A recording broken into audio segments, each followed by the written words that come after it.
حضور کی ماں کا انتقال ہو گیا ابوا کے میدان میں۔ اپنے والد گرامی کی قبر پر حضور مدینہ المنورہ ماں کے ساتھ گئے تھے تو واپس آ رہے تھے، 6 سال کی عمر تھی۔ حضرت آمنہ سلام اللہ علیہا کو لگا کہ اب بس میرا آخری وقت آ گیا، بخار کی کیفیت ہے۔ ام ایمن سلام اللہ علیہا کو، جو حضرت برکہ کے نام سے بھی معروف ہے، ان سے کہا کہ میرے اس بیٹے کو بحفاظت امیر قریش عبد المطلب تک پہنچا دینا، اور پھر حضور علیہ السلام سے کچھ باتیں کرنا چاہی، لیکن ضبط کے بندھن ٹوٹ گئے، آنکھیں چھم چھم برسنے لگی۔ جو 2 جملے کہہ سکی وہ ابن حشام نے محفوظ کی۔ یہ سیرت کی سب سے پہلی کتاب ہے۔ حضرت آمنہ بہت کچھ کہنا چاہ رہی تھی اس آخری لمحے میں، تو آپ نے حضور کے سر پہ ہاتھ رکھا، تو بمشکل جو جملے کہے وہ یہ تھے کہ بیٹا، ہر نئی چیز نے پرانا ہو جانا ہے، ہر باقی نے فنا ہو جانا ہے، لیکن میرا ذکر نہیں مٹے گا، اس لیے کہ تیرے جیسا ستھرا بیٹا چھوڑ کے جا رہی ہیں۔ جن ماؤں کے بیٹے اتنے اچھے ہوں ان کا ذکر نہیں مٹا کرتا۔ یہ آخری لفظ تھے، تو اس کے بعد ان کا انتقال ہو گیا، پھر وہیں دفن کیا، اور ام ایمن کے ساتھ حضور مکہ المکرمہ پہنچے۔ حضرت عبد المطلب نے جب سنا کہ میری بہو راستے میں انتقال کر گئی ہے تو حضور کو آغوش میں سمیٹ کے بہت روئے۔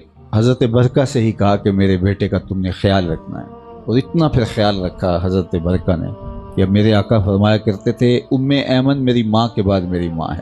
خیر 8 سال کی عمر میں حضرت عبد المطلب کا بھی انتقال ہو گیا۔ پھر حضور کے چچا نے حضور کی جو خدمت کی وہ ایک مثالی عنوان ہے۔ پھر مکے میں جو کچھ ہوا وہ تاریخ کے اوراق میں موجود ہے۔ مکے کی گلیوں میں لوگوں نے گڑھے کھودے، کانٹے بچھائے، طائف چلے گئے تو انہوں نے پتھر مارے، اذیتوں کے پہاڑ، آوازیں کسے گئے، اجریاں ڈالی گئیں۔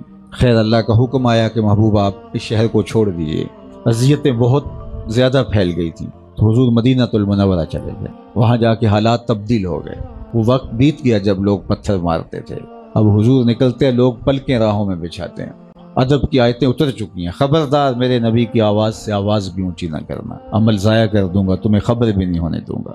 اب حضور نماز عشاء پڑھانے کے لیے مسجد نبوی میں نکلے، تا حد نظر صحابہ حضور کے منتظر بیٹھے تھے۔ جو ہی حضور کو دیکھا تو ادب سے کھڑے ہو گئے، تو آقا کریم علیہ السلام کی آنکھیں برسنے لگی اور حضور کو ماں یاد آ گئی، اور آقا کریم نے ایک تاریخی جملہ کہا۔ حضور نے کہا کاش آج میرے ماں باپ زندہ ہوتے، کم از کم میری ماں ہی زندہ ہوتی، اور میں لوگوں کو نماز عشاء پڑھا رہا ہوتا اور اس میں سورہ فاتحہ کی تلاوت چل رہی ہوتی، پھر میری ماں کو میرے ساتھ کوئی کام یاد آ جاتا، پھر وہ دروازے پر آتی اور مجھے میٹھے لہجے میں بیٹا کہہ کے آواز دیتی، فرمایا لوگوں میں نماز چھوڑ کے پہلے ماں کی بات کو سن لیتا۔ مائیں تو مائیں ہوتی ہیں، اللہ نے ان کے سینے کے اندر وہ اتنا پیار رکھا ہوا ہوتا ہے کہ وہ، میں دوستوں کو کہتا ہوں کہ یہ جو سڑکوں کے کناروں کے اوپر بڑے بڑے ہیوی ترازو نصب کر دیے گئے ہیں، پورا کنٹینر سامان سمیت تول لیا جاتا ہے، لیکن آج تک کوئی ایسا ترازو ایجاد نہیں ہوا جس پر ماں کے پیار کو بھی تولا جا سکے۔